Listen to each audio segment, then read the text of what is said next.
نازیه شهرت در برابر تحصیل در مؤسسه تحصیلات میانه عمومی رقم 1 ناحیه تیمورملک امسال به هنرهای مردمی توجهی کلان پیدا کرد. در محفل دستان ماهر با دیگر همسنفانش همراه شده در یک مدت کوتاه یک چند نمونه هنرهای مردمی را از خود نمود.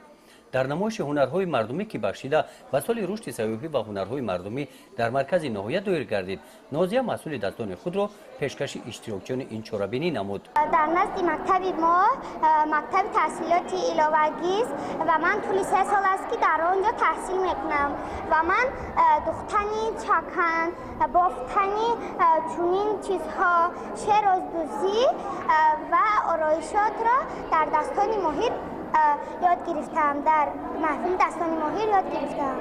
از هنرهای مردمی بسیارتر و من با خواندگی محفل است. در نمایش هنرهای مردمی همراه نازیه دیگر هنرآموزان مسئول کارهای خود را به معرض تماشا گذاشتند. این نمایش را آموزگاران و مهمانان با دقت تماشا کرده از هنر شاگردان تأثیرات نیک برداشتند.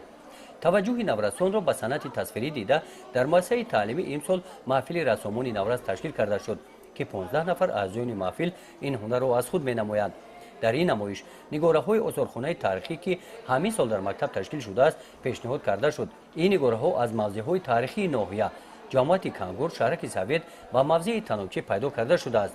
نگاره ها به دوره عصر سنگ و دوره عصر میانه تعلق داشته ارزش قیمت دارند.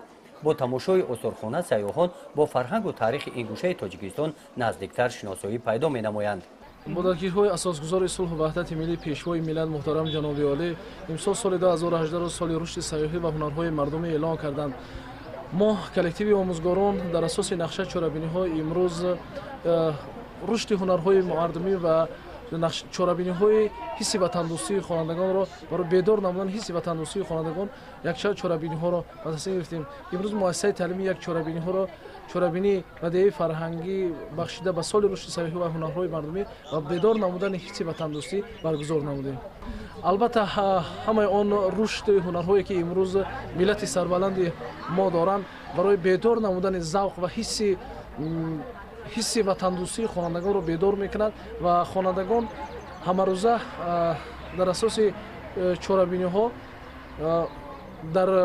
در رفت درس های تکنولوژی تعلیمی مهنت این هنرها را در مؤسسه رشد نموده ایستادند. در قسمت فرهنگی چاره‌بینی معلمان ابراز نمودند که آنها از آن خرسند هستند که کسب هنر و زحمت هنرمندان در محور توجه سرور دولت قرار دارد.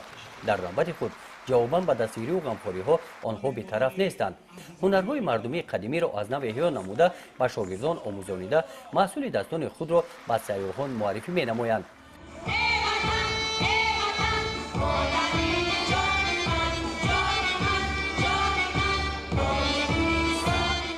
در دایره همین چاره‌بینی گروه هنرمندان نورست ناحیه با مقصد تربیت وطن پرستی، قهرمانی و فداکاری نورستان جوانان در راه محافظت وطن، خدمت وطن مادر، قرض شهروندی صحنه‌های جالب نمایش دادند. گزارش خواجه نظریف خدای نظر ظهوروف از ناحیه تیمورملک برای برنامه اطلاعاتی نوید.